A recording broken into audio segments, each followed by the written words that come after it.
Hello and welcome to another episode of This Week in Goldmaking, presented by darkshorecapital. My name is Andrew, and today is the 31st of May, 2021. First off, we're going to do the weekly stand-up.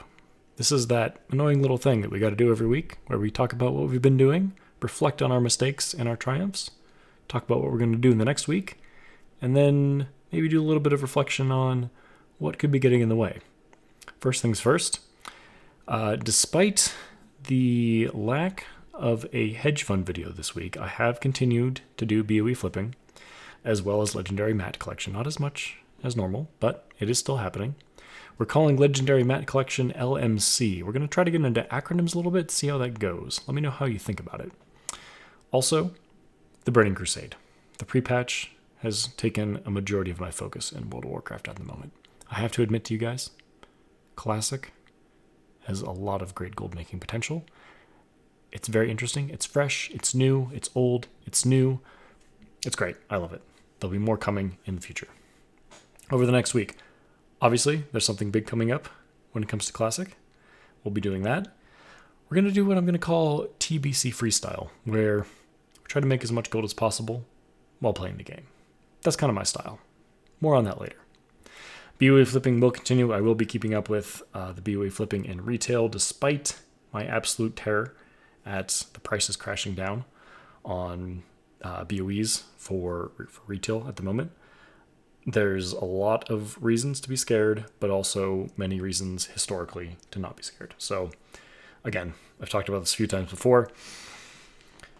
I'm going to go against my gut and stick with the evidence and just keep at it and keep trying to do it, even though it's just feels like it's all going to come crashing down. Also, LMC, Legendary Mat Collection. Always going to need more of those because Lord knows, if you've done any legendary crafting at all, this expansion, there's a lot. The biggest thing getting in my way at the moment is time. I wish I had more time to play both the Burning Crusade and Retail WoW. There's just so much to do in both. All right, let's get into the market update. Here's a smattering of things that we're going to look at briefly. First off, TBC Classic, that's been my main focus, so let's talk about Runecloth. Last week, we talked about how Runecloth, in my mind, was sort of the iconic material in Classic World of Warcraft. We're going to stick with that because I can't come up with a better one for the moment, and as you may notice, the price of Runecloth seems to be going down. Obviously, the min buyout and market value are going to be on the server that I'm playing on, but the region value, as you may notice, has gone from 17 silver to 14 silver, 94 copper. So that's down a whole silver across all the classic realms. That should indicate to everyone that, hey, there's probably more people out doing stuff, which really is in line with what's happening. There's been a lot of revitalization with classic servers in preparation for the classic TBC pre-patch, or for the pre-patch in preparation for TBC Classic. So yeah, no surprises there. We're going to keep an eye on it, of course. Looks like the sell rate's up a little bit too. That's kind of interesting as well. Might do a little bit more of this going forward, just kind of keeping track of individual items as they are pertinent to Classic. Because what I found, we'll talk about this more, I'm sure, in the coming weeks and months, but individual things in Classic just matter so much more, is what I've found. Like, I've just been selling things mostly. Not a whole lot of actual auction house playing just yet. I'm still kind of getting my feet in Classic, but just selling things and like really being able to understand a market. I feel like there's so much more potential for that in TBC Classic. I don't know. I'm still forming some ideas. There'll be more on this going forward. Token prices down in the bottom left-hand corner. US 157,000 gold for the token price. That's definitely up since last week. Not a ton, but it is up. Yeah, obviously we'll keep an eye on it, but I'm still not too impressed. I was kind of expecting a lot more price movement after all of the hype that everyone was talking up. But we'll see. EU is currently at 230,000 gold. I think that's actually down a little bit from last week. We've got the summary of ATVI. That's, of course, Activision Blizzard stock price. It's been kind of on a little steady increase since we've revitalized This Week in Gold Making. If you're listening, you can, of course, see the slides later and find this little graph in case you're curious about the price movement over the past week. The last trade price was $97.25. And then lastly, I do have a screen cap here of the Shadowlands ore list from the Undermine Journal. Looks like somebody's doing something silly with Twilight Bark on my server since the current price is currently 500 gold. That's clearly not correct.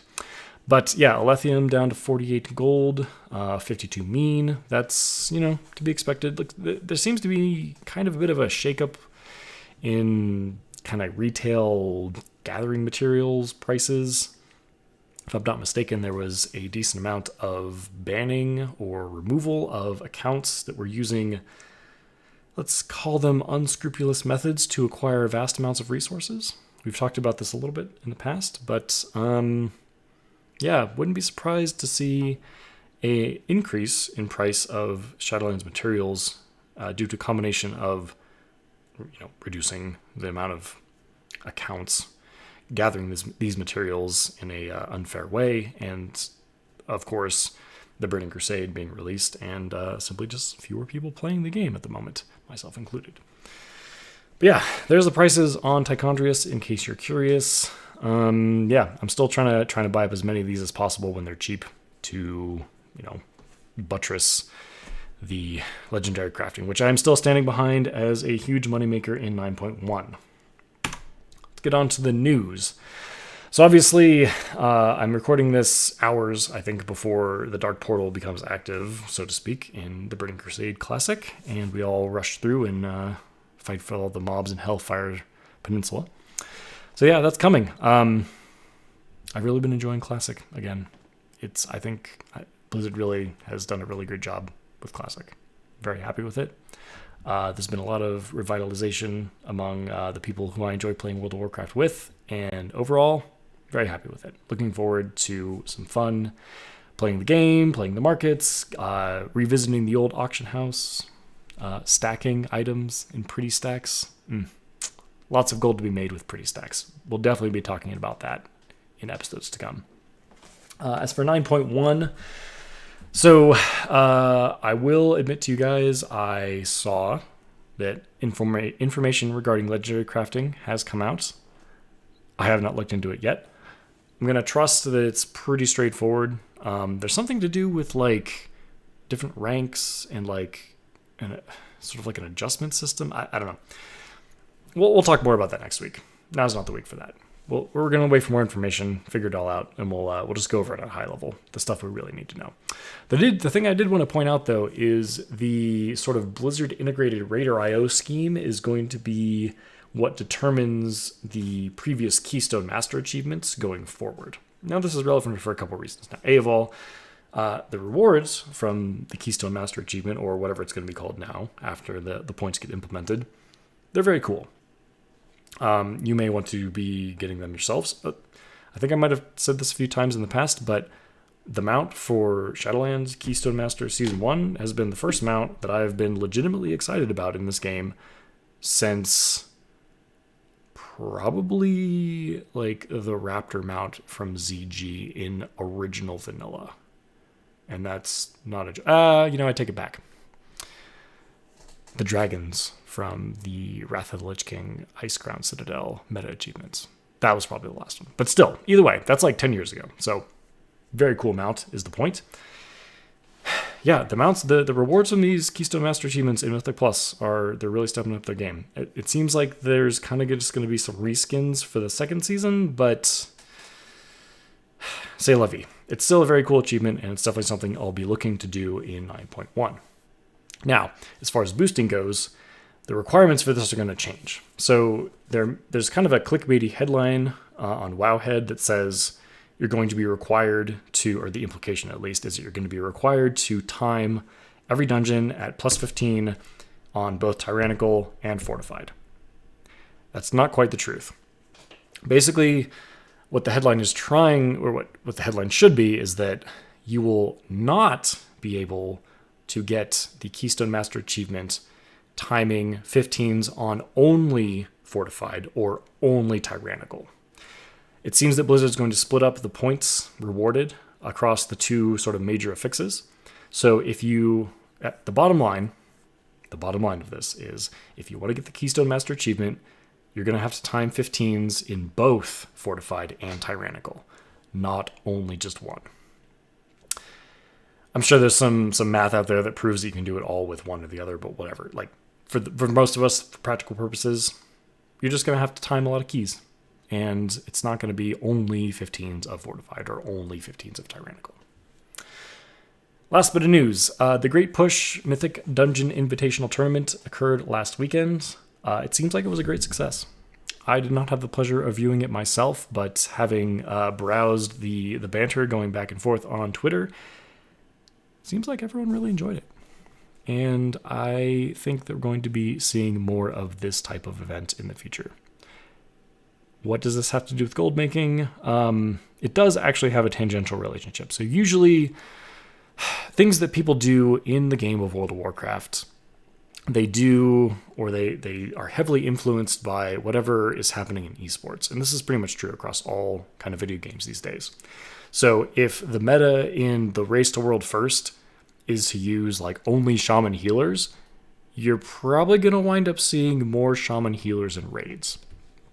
Same thing goes for any endgame content, right? Whatever is good in arenas at the AWC is probably going to be what people are going to play in arenas on live for the majority. Obviously, it's a statistical game, so it's not going to be like, black and white. Everyone's going to be playing this and not this, but like it does have a statistical significance. Being aware of these things can help you as a gold maker because let's say, for example, you're flipping BOEs and there is zero representation of the male armor type in any of the Mythic Plus or World First Race stuff. Well, that's probably going to mean that, like, in addition to male BOE gear already being kind of like less valuable because there's only two male armor types, like that's just one more reason to not like want to really look into them too much because nobody's playing them because it's not popular. So staying apprised to what's popular in World of Warcraft is still relevant to gold making because it can give you those little bits of edges that will help you eke out a little bit more gold in your gold making. All right. Let's get into the main thing that I want to talk about today. This is relevant because we have a new expansion effectively coming out tomorrow, or by the time you're watching this, it's probably live. So we're talking about EMTO, Exponential Material Trail-Off. This is a phenomenon that World of Warcraft experiences where materials, raw materials, ores, herbs, cloth, etc., are very highly valued at the very beginning of an expansion and exponentially tail off as the expansion proceeds through time. This is pretty straightforward, and it's not really rocket science, right? Like there's a much smaller supply at the beginning of an expansion because, well, when the servers go live, literally no one has any of the new materials because nobody's played the game yet. As more and more people play the game, as more and more people to go out there and gather the materials, more and more become available, the price goes down. So the thing to remember is that in general, World of Warcraft materials over the course of the expansion they are relevant for will like never realistically increase in price over time. They're always going to decrease.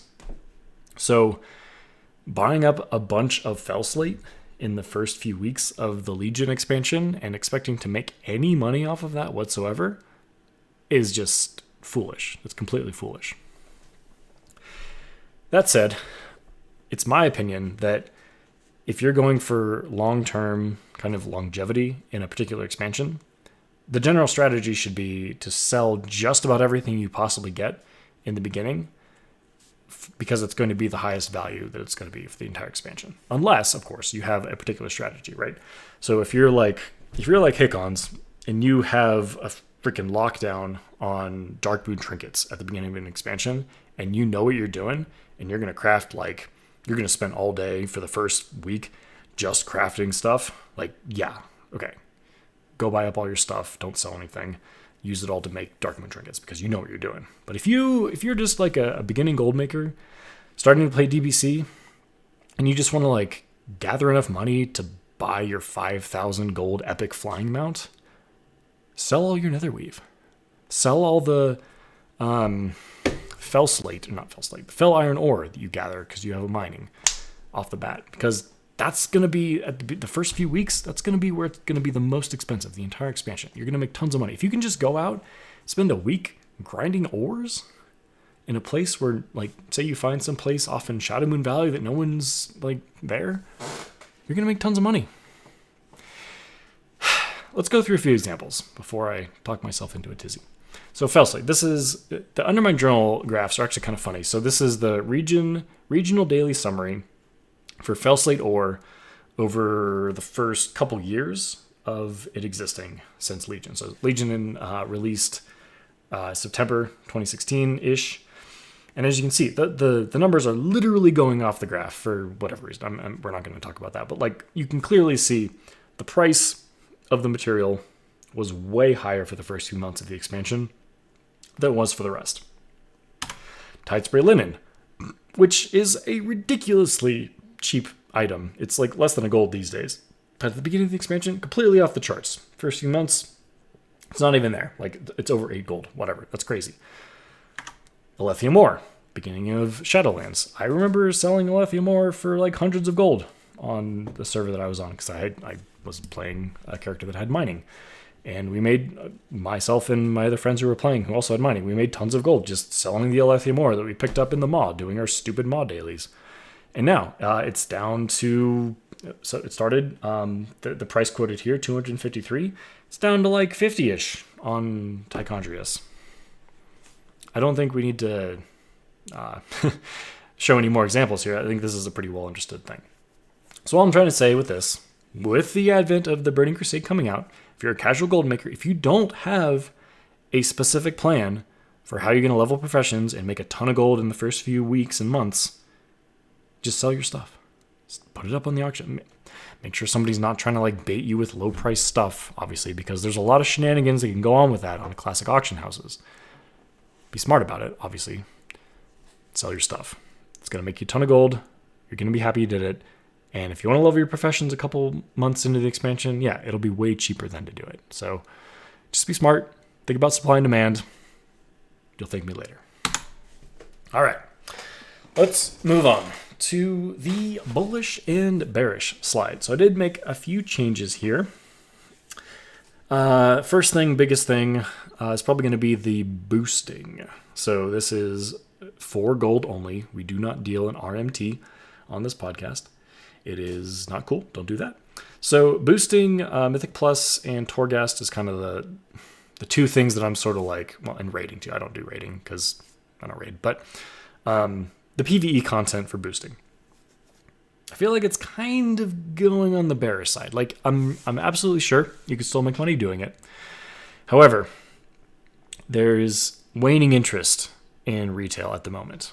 It'll come back. I'm not worried about that. But for the moment, I think that, you know, unless you just really love running lowish levels of Mythic Plus and just blasting through them, maybe just give it a rest for now because it's probably not worth your time. Not a whole lot of people. It's probably going to be very competitive because it's like boosting is very easy money. If you have a character that is geared out and you know how to play the dungeons, boosting is one of the easiest things to do for gold. So everyone and their mother who just does Mythic Plus anyway is going to look into doing it because it's easy gold. Other changes. So I moved, what else did I move? I added a new one under the Bullish category called time. The more time you have to make gold in World of Warcraft, the more gold you're going to make. This is pretty obvious, but like, I felt like it deserved a mention because without time is money, right? Like that's the classic goblin thing, right? The more time you have, the more money you're going to make. That kind of goes without saying. We'll talk about this more in the future, but I just wanted to get it on there. Maybe you can think about it, like, because time is a finite resource, right? So think about the time that you're using. And if your goal is really to make as much gold as possible, you want to be as efficient with your time as possible.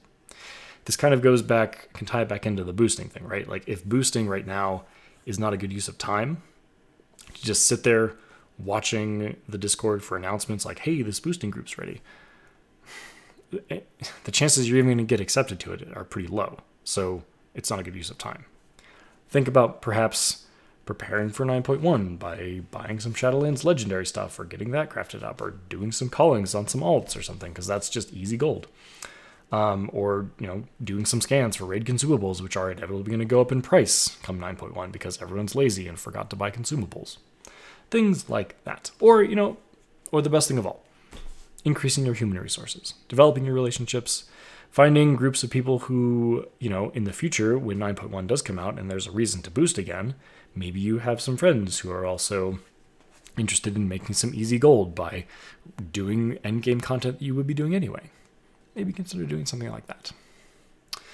And then lastly, I am keeping the raid BOEs in the question mark column because, again, I'm still nervous as hell about raid BOEs and their value. I had a pretty extensive discussion, actually, on the Reddit thread for last week's podcast about this. Go check it out. It's got a lot of good stuff in there. But yeah, again, sticking to my guns, going to keep at it. I'm not going to stop looking for raid BOEs to flip. Stick it out, and we're just going to see how it goes come 9.1 and beyond. Questions. First question for this week. Is it worth getting into legendary crafting before 9.1? Yes. If you need more explanation, go watch previous episodes. Oops, got a little ahead of myself there. Next question. Is there any gold to be made in the garrison? Absolutely. There's gold to be made just about everywhere in World of Warcraft. The real question that should be asked is, what's the most efficient gold to be made? And is the garrison an efficient way to make gold? Not all gold making methods are created equal, and that is just a fact. You can, of course, go into Elwyn Forest and kill the Murlocs at the lake next to Goldshire, and that will make you gold.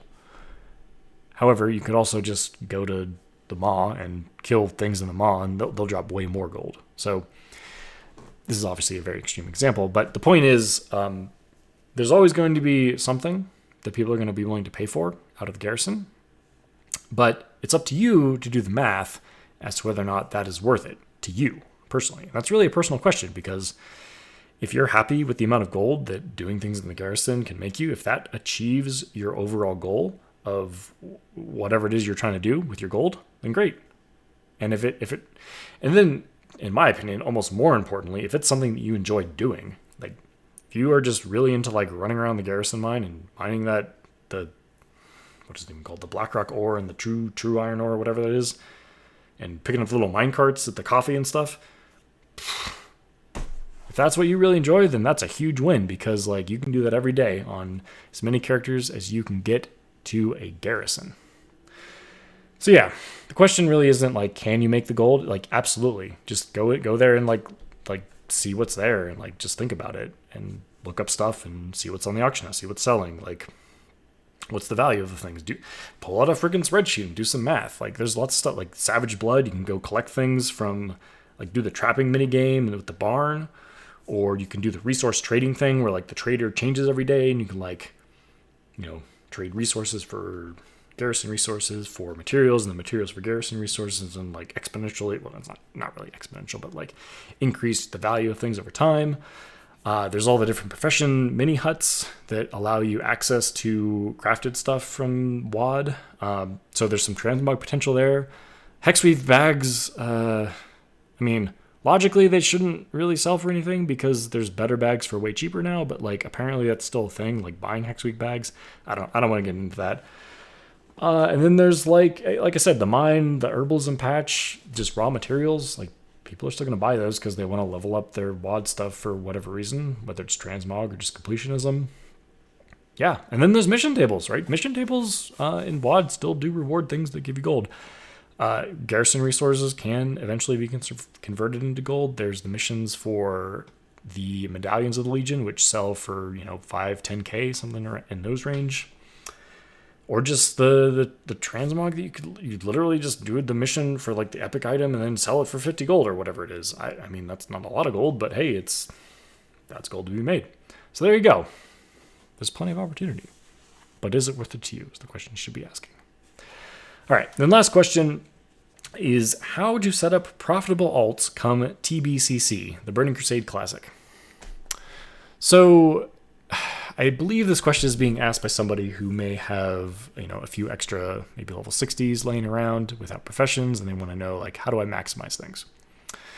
The thing that I recommend the most as far as alts is get them as many time-limited, restricted profession cooldowns as possible. Because for my money, and for my opinion, like, that's the most effective way to utilize more character slots. In the Burning Crusade, I believe what you're going to want to look at are alchemy. So like Primal Might transmutes, I believe that's on a daily cooldown in the Burning Crusade. It might even be a 4-day cooldown in the Burning Crusade. What else? I think alchemy is really the main one. There's always going to be used for Primal Mights by people in the Burning Crusade. So that would be my main recommendation. That it's possible there's other things. Alchemy also gives you access to Arcanite, which, won't be as popular in the Burning Crusade, but, there's always going to be some Yahoo like myself who wants to craft Thunder Fury for crafting it. So people are going to need Arcanite for that. So yeah, there you go. Look into alchemy, look into daily cooldowns. That's the way to go if you have extra alts laying around with extra profession slots. Don't bother with gathering. Like, if you're going to play the character, like, go play him. Go, like, do some proper farming or, like, run some dungeons, or I don't know, whatever. Something that's better gold per hour. You don't need a specific, well, unless you really like farming, then you should have a farming alt. But for my money, just having an extra character that you're not going to use any other reason, get a good daily cooldown crafting profession on them. And make sure to do it every day, of course, because it doesn't do any good if you don't press the button. Whew. All right, that's going to do it for this week. I want to thank everyone for watching, for listening.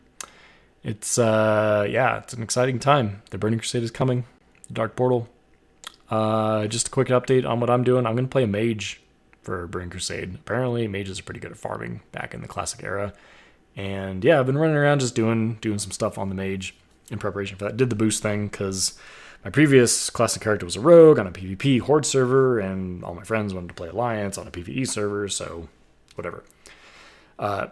Politics of whether the boost is good or not aside, it's been very good for me, and I very much appreciate Blizzard for doing that, because there was no way I was going to be able to level a character in time for the Dark Portal to open. Some of my friends are like not even halfway there yet, and they started a couple weeks ago. Yeah, it's pretty rough.